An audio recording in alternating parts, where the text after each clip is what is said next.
the true paths and true cessations. Venerable was just teaching on this last night, so it should be very fresh in our minds. And except for the transmitted Dharma in the mind stream of Buddhas, the rest of the transmitted Dharma is not like the final or provisional refuge. It's not the actual Dharma jewel, but it's a symbolic representation of the Buddha's speech in particular, the Dharma jewel. It's a symbolic Dharma jewel and represents the speech of the Buddha. And so just to create some context, Buddhism as a whole doesn't have a specific canon of scriptures like you might find in Judaism. I think Judaism has the Hebrew Bible, or in Christianity we find the New Testament, the Old Testament, or in Muslim we find the Quran. We don't have one specific set of teachings that everyone agrees with or uses necessarily. There's a lot of overlap. But the principal collection of classical Buddhist literature in the world today are currently preserved in 3 major Buddhist canons. So there's the Pali Canon that the Theravadins, what's called the Southern tradition, practitioners in Sri Lanka and Southeast Asia rely on. And it's interesting, these came about at different times. So those were first printed around the 1st century before the Common Era. And then the Chinese canon, or the Chinese Tripitaka, the Eastern tradition, found in China and Japan and Korea, that was first published just before the year 1000. And then finally, the Tibetan canon, what we call the Kangyur and the Tengyur, was printed around the 1400s. And that comprises the northern tradition of Tibetans and Mongolians and Himalayan region. And so it's interesting, when we compare these different canons of Buddhist teachings, there is some overlap, but they're not exactly the same. So for instance, it's said that there are significant portions of the Pali Canon, what we call the Nikayas, that are paralleled with the Chinese Tripitaka, the Agamas. We've heard about the Agamas. And also there's a considerable overlap between the Chinese Tripitaka and the Tibetan Kangyur and Tengyur. So there's Mahayana sutras that are held in common. So you may have noticed, some of you who've been in our meditation hall, you may have noticed that there are these bright yellow packages. Sometimes people ask us, what are those packages, those yellow packages in your Buddha hall or your meditation hall? These are on the left. When you're facing the Buddha statue, on the left are the Kangyur. Ka means word, and so it's the translated word of the Buddha. It's the sutras of the Buddha. I don't know if it's all of them, but a good portion of them. And on the right side in the Buddha hall is something called the Tengyur, the translated teachings of the Buddha. And so those are commentaries. The Kangyur is bigger, wider, and then the Tengyur is this smaller version on top. And there's 100 volumes of the Kangyur and 213 volumes of the Tengyur. And if we were to open these up, what we'd find is there was a long time before Tibetans discovered bookbinding. And so they would have these individual pages that have been printed.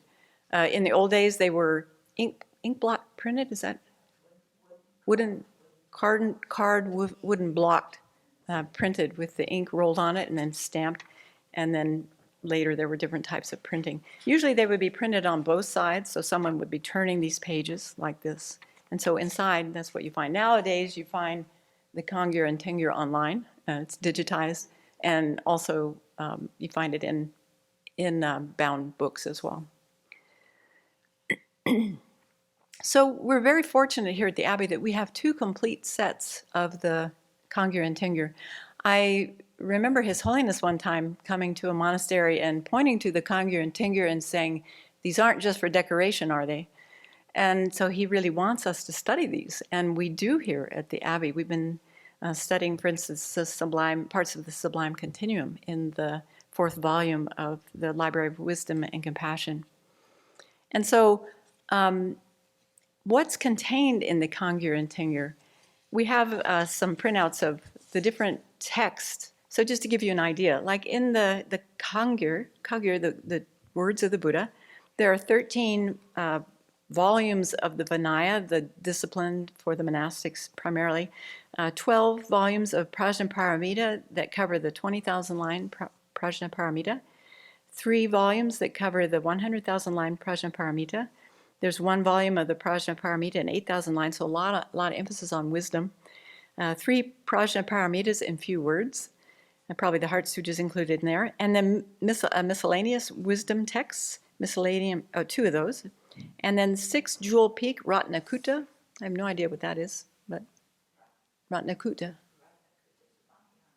Okay. Oh, thank you. And then 6 sutras associated, or 6 volumes associated with the Buddha, the Great Common. I don't know what that is either. 31 sutras, 1 volume on Nirvana, 21 volumes on Tantra, and then the index to the Kangyurs in the last volume. And then with the Tengyur, the commentaries, again, 16 Prajnaparamita, 16 Madhyamaka philosophy, 9 sutras, 9 volumes on Sutra, 15 volumes on Yogacara, 10 on the Abhidharma, 17 on Vinaya, 4 generations, 1 on letters giving intelligence. See, we'd have to study this to know what all these things are. 19 on logics and dialectics, 5 on grammar and philology, 4 on medicine, 9 miscellaneous, and 77 volumes on the tantras, and 1 songs and praises, and then an index. So it includes quite a vast array of different topics. So Venerable Chodron's karma, and therefore the Abbey's karma, is such that representations of the Buddha's body, speech, and mind show up before we have buildings to put them in. It's kind of like a precursor. It's an auspicious sign that they show up as we're building these new places. And so the same thing is true of the Buddha Hall. And just to let you know, this particular set of Kangyur and Tengyur came from Dharma Friendship Foundation in Seattle. And where it came from in Seattle is also quite interesting. I think we had just opened Dharma Friendship Foundation in Magnolia when Venerable got an email or a phone call from somebody, a couple who had ordered a set of Kangyur and Tengyur thinking that they were going to get 5 or 6 volumes. And then they got a notice from the Port of Seattle that, there were crates of these 313 texts that had shown up. And if Venerable would just pay the cost of shipping, she could have them because they didn't have any place in their home for these 313 texts. And so that's how this first set came to Dharma Friendship Foundation in Seattle. So a number of us got busy. We bought cloth, we ironed. I remember ironing for hours, ironing the cloth, and then someone else sewed it. I don't know how to sew, and putting the red patch and the tie string on it. And so they were displayed at Dharma Friendship for a long time, until Dharma Friendship lost their space, and so they were stored for a while, I think, in Seattle, and then eventually they were offered to the Abbey. So they showed up maybe 5 or 6 years ago, and they've been stored over in Ananda, the original brown building over there. And then at one point, because we needed office space, they got shifted over to Chenrezig Hall, and now they're going up to the Buddha Hall, where hopefully they'll stay for a very, very long time.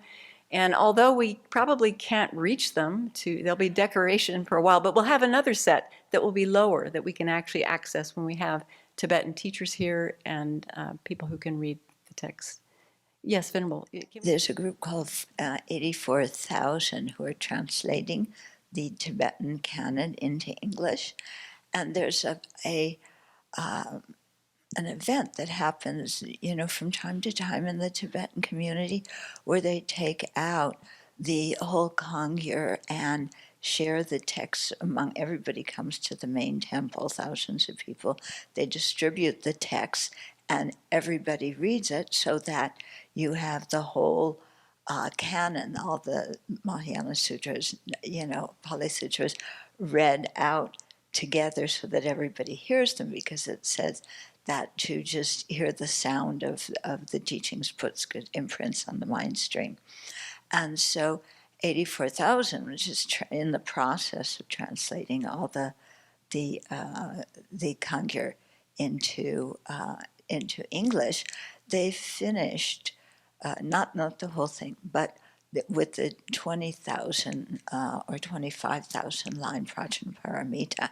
And they asked us when we have the final consecration, when the Buddha Hall is really done, if we would like to read the whole Prajnaparamita out loud, like the Tibetans would do, but, they would have all everything. We don't have everything in English. And of course, I instantly said yes. And so that will be another event happening in the future. Don't know the date yet, but it will happen. And so I was so excited when they offered that, because it's really something in the tradition that people do and people value very highly. Wonderful. So this afternoon at 2 or 2:30, whenever we reconvene again for Offering Service Saturday, we invite all of you who've come here for Offering Service Saturday to participate in this procession up to the Buddha Hall. So the monastics will each carry a few of these, and we welcome you to carry a few of these, and we'll process up to the Buddha Hall. And we're just putting on tables today because we don't have access to the scissor lifts until Monday. But on Monday, they'll go into the shelves, and then we'll seal them with plastic so that they're safe from incredible construction dust, which is everywhere, until we get the carpet in and open the Buddha Hall.